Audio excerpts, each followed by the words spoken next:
देश के भीतर चाहे जितना विरोध हो, लेकिन विदेशों में पीएम मोदी का जलवा बरकरार है। जॉर्डन के क्राउन प्रिंस अल हुसैन बिन अब्दुल्ला सेकंड ने प्रधानमंत्री नरेंद्र मोदी को खुद गाड़ी चलाकर जॉर्डन म्यूजियम तक पहुंचाया। आपको याद होगा, इसके पहले रूसी राष्ट्रपति पुतिन अपनी गाड़ी में बैठाकर सेल्फी भी लेते हैं। खास बात यह रही कि भारत और जॉर्डन के बीच गर्मजोशी भरे रिश्तों को दुनिया ने देखा। सोचिए, एक ऐसे नेता जिसकी छवि वेस्टर्न मीडिया ने इस्लामोफोबिक यानी इस्लाम से नफरत करने वाली बनाई हो, और उसी नेता को मोहम्मद पैगंबर साहब की 42वीं पीढ़ी अपने साथ कार में बैठा कर ले जा रही है। कार भी खुद ड्राइव कर रहे हैं। तो दुनिया में संदेश क्या जा रहा है, पूरी खबर विस्तार से बताएंगे आपको। वहीं दूसरी तरफ दिल्ली हो रही है धुआं धुआं। हवा की हालत जहरीली हो गई है। बच्चे स्कूल नहीं जा पा रहे, उड़ानें रद्द हो रही हैं, जनता परेशान है। लोग कह रहे हैं जीना है तो दिल्ली छोड़ दो। ऐसे में सवाल उठता है कि सरकार क्या कर रही है? कुछ बदलेगा? प्रदूषण से राहत मिलेगी या फिर जैसा है वैसा ही चलता रहेगा? और इसके अलावा महाराष्ट्र की राजनीति के चाणक्य शरद पवार सबसे मुश्किल दौर से गुजर रहे हैं। एक को मनाने जाते हैं तो दूसरा पार्टी छोड़ जाता है। अब नगर निगम के चुनाव सर पर हैं और ऐसे में अपने ही पराये हो रहे हैं। तो क्या नगर निगम चुनाव में शरद पवार की लेगेसी बच पाएगी? एक नजर इस पर भी आज के शो में। नमस्कार, खबर प्रधान शो देख रहे हैं आप और मैं हूं संगीता श्रीवास्तव।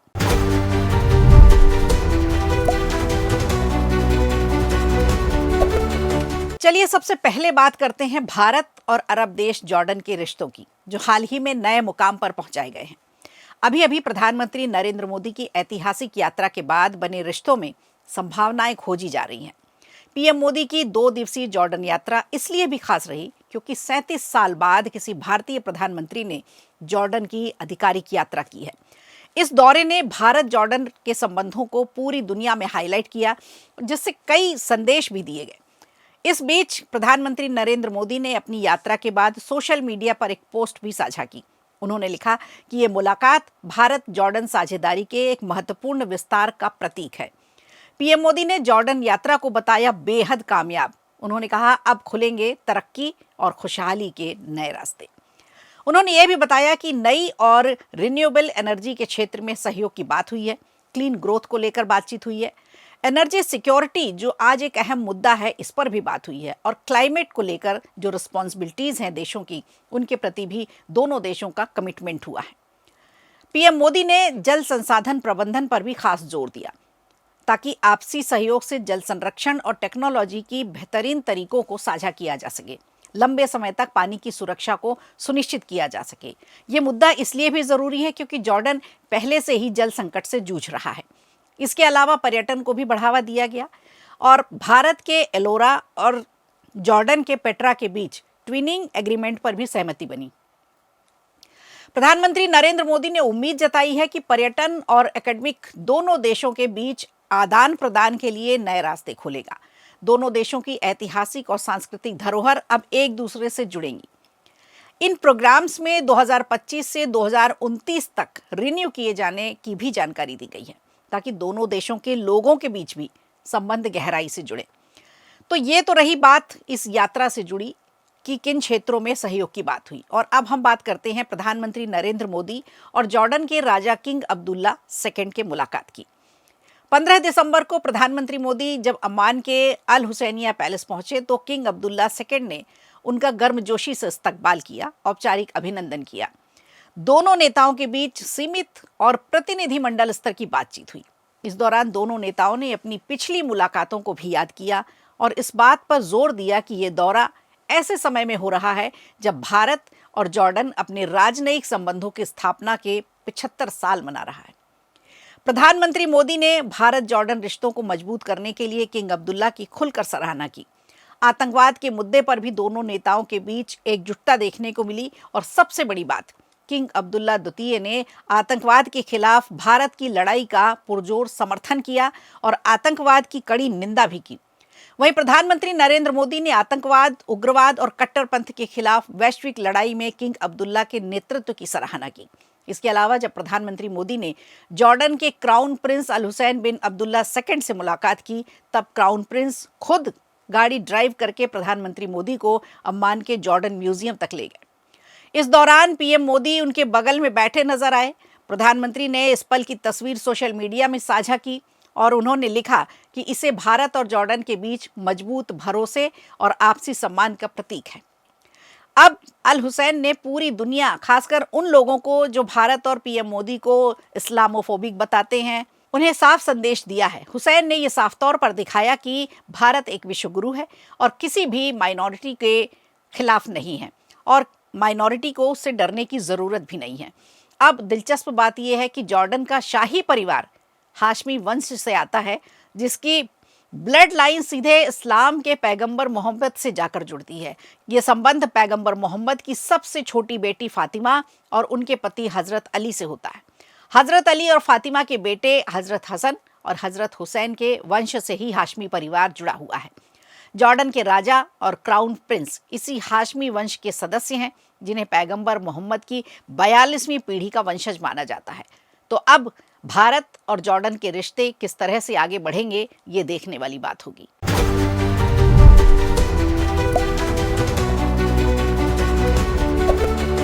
और आइए अब बात करते हैं दिल्ली एनसीआर की, जहां हवा इस वक्त सांस लेने लायक नहीं रह गई है। राजधानी एक बार फिर जहरीले स्मॉग की चादर में है। हालात इतने गंभीर हो चुके हैं कि सरकार को कड़े फैसले लेने पड़े हैं। तो सबसे पहले जानते हैं कि आखिर दिल्ली की हवा कितनी खतरनाक हो चुकी है और सरकार ने क्या क्या पाबंदी लगाई हैं, आम लोगों की जिंदगी में क्या कुछ बदलाव आया है। इंसानों के साथ साथ जानवरों पर भी इसका असर पड़ रहा है। तो दिल्ली के पर्यावरण मंत्री मनजिंदर सिंह सिरसा ने ऐलान किया है कि 18 दिसंबर से वैध पीयूसी यानी प्रदूषण सर्टिफिकेट के बिना किसी भी गाड़ी को पेट्रोल डीजल नहीं दिया जाएगा। यानी अगर आपकी गाड़ी का पीयूसी एक्सपायर है तो फ्यूल पंप से आपको वापस लौटना पड़ेगा। इसके साथ ही दिल्ली में सिर्फ BS6 गाड़ियों को ही एंट्री की अनुमति है। BS4 और उससे नीचे की गाड़ियों पर सख्त रोक लगा दी गई है। वहीं कंस्ट्रक्शन पर पूरी तरह से बैन लगाया गया है। निर्माण सामग्री ले जाने पर भी बैन लगा हुआ है, या अगर ले भी जा रहे हैं तो वाहनों के चालान काटे जाएंगे और ज़रूरत पड़ने पर वाहन जब्त भी किए जा सकेंगे। प्रेस कॉन्फ्रेंस में सिरसा ने दिल्ली वासियों से माफ़ी भी मांगी है। उन्होंने कहा कि नई सरकार हर दिन एयर क्वालिटी सुधारने की पूरी कोशिश कर रही है और पिछली सरकार से मिली प्रदूषण की समस्या को ठीक करने में जुटी है। और अब देखें, बात अगर स्कूलों की करें, दफ्तरों की करें, तो सरकार के यहाँ पे भी आदेश हैं। सरकार ने आदेश दिया है कि 5वीं तक के स्कूल पूरी तरह से ऑनलाइन चलेंगे, जबकि 11वीं तक के स्कूल हाइब्रिड मोड पर संचालित होंगे। वहीं चीफ जस्टिस सूर्यकांत ने वकीलों और पक्षकारों को कोर्ट में वीडियो कॉन्फ्रेंसिंग के जरिए पेश होने की सलाह दी है। प्रदूषण और कोहरे का असर हवाई सेवाओं पर भी साफ दिख रहा है। दिल्ली के इंदिरा गांधी इंटरनेशनल एयरपोर्ट पर 228 फ्लाइट्स कैंसिल हुई हैं, 5 डाइवर्ट की गई हैं और 250 से ज्यादा देरी से चल रही हैं। विजिबिलिटी कई इलाकों में 50 मीटर से भी कम दर्ज की गई है। अब एक अहम बात यह कि प्रदूषण का असर सिर्फ इंसानों पर नहीं, जानवरों और पक्षियों पर भी पड़ रहा है। पशु चिकित्सकों के मुताबिक स्ट्रीट डॉग्स के अलावा पालतू जानवर, बिल्लियों में सांस की बीमारी हो रही है, उनके आंखों में जलन है और यहाँ तक कि निमोनिया के मामले भी तेजी से बढ़े हैं। अब बात करें लोकल सर्कल्स के एक सर्वे की, तो डराने वाली तस्वीर पेश की गई है। एक रिपोर्ट के मुताबिक दिल्ली एनसीआर के 82% लोगों ने माना है कि उनके करीबी किसी न किसी गंभीर बीमारी से जूझ रहे हैं। हालांकि ग्रैप 3 और ग्रैप 4 जैसे सख्त नियम लागू किए गए हैं, लेकिन हालात हैं कि अब भी काबू में नहीं आ रहे। मौसम विभाग के मुताबिक अगले 6 दिन तक हवा की गुणवत्ता गंभीर बनी रह सकती है, क्योंकि हवा की रफ्तार बेहद कम है। अब ग्रैप 4 यानी ग्रेडेड रिस्पॉन्स एक्शन 4 के चलते दिल्ली में सभी निर्माण गतिविधियों पर रोक लगा दी गई है, जिसका नतीजा ये है कि हजारों दिहाड़ी मजदूर अचानक से बेरोजगार हो गए हैं। इन मजदूरों के सामने अब 2 वक्त की रोटी का सबसे बड़ा संकट खड़ा हो गया है। काम बंद होने से ना तो किराया निकल रहा है, ना ही बच्चों का पेट भर पा रहे हैं। सरकार की तरफ से कोई राहत पैकेज नहीं है जिसकी वो मांग कर रहे हैं। रोजगार ठप होने के कारण कई मजदूर अपने गांव लौटने को मजबूर हैं। यानी दिल्ली की हवा न केवल स्वास्थ्य के लिए बल्कि लोगों की रोजी रोटी पर भी असर डाल रही है। हालांकि डॉक्टर्स तो कह रहे हैं जान बचानी है तो दिल्ली से बाहर जाओ।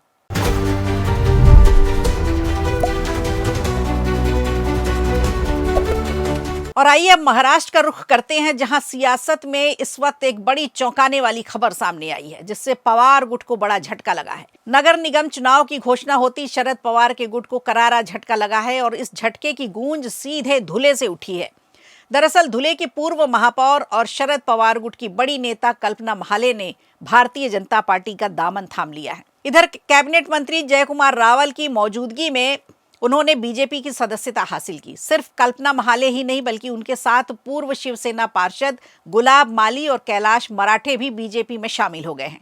एक मीडिया रिपोर्ट के मुताबिक कल्पना महाले और उनके समर्थकों का बीजेपी में जाना शरद पवार गुट के लिए एक बड़ा राजनीतिक झटका माना जा रहा है। खास बात यह है कि यह घटनाक्रम ठीक चुनाव से पहले हुआ है, जिससे धुले शहर में बीजेपी की स्थिति और ज्यादा मजबूत हो गई है। गौरतलब यह है कि धुले नगर निगम पर पहले से ही बीजेपी का कब्जा है और अब इस नए प्रवेश के बाद बीजेपी की पकड़ और भी ज्यादा मजबूत दिख रही है। नगर निगम चुनाव को देखते हुए बीजेपी में लगातार नए नेताओं की एंट्री हो रही है। इसका असर सभी दलों पर पड़ रहा है, लेकिन सबसे ज्यादा नुकसान शिवसेना शिंदे गुट को बताया जा रहा है। शिंदे गुट के कई पदाधिकारी पहले से ही बीजेपी में शामिल हो चुके हैं। वहीं महाविकास अघाड़ी के भी कुछ नेता बीजेपी का दामन थाम चुके हैं।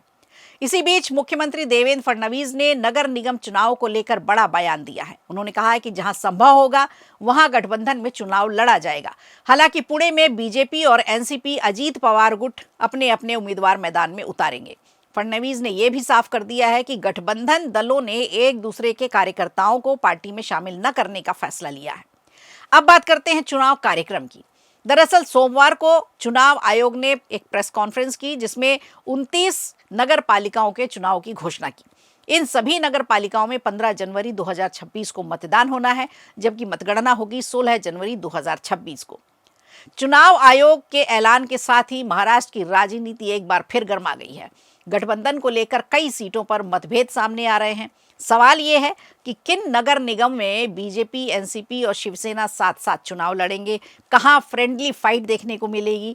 वहीं विपक्षी महाविकास अघाड़ी में भी सब कुछ ठीक नहीं है। खबर है कि शिवसेना यूबीटी और राज ठाकरे की मनसे साथ साथ आ सकती है, जिससे बीजेपी को कड़ी टक्कर दी जा सके।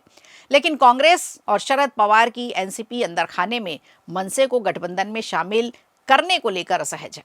तो कुल मिलाकर नगर निगम चुनाव से पहले महाराष्ट्र की सियासत में हलचल तेज है और आने वाले दिनों में कई और बड़े राजनीतिक उलटफेर देखने को मिल सकते हैं। तो खबर प्रधान में आज के लिए इतना ही। दीजिए इजाजत, नमस्कार। वीडियो अच्छा लगा हो तो लाइक कीजिए, शेयर कीजिए और कमेंट बॉक्स में हमें जरूर बताइए।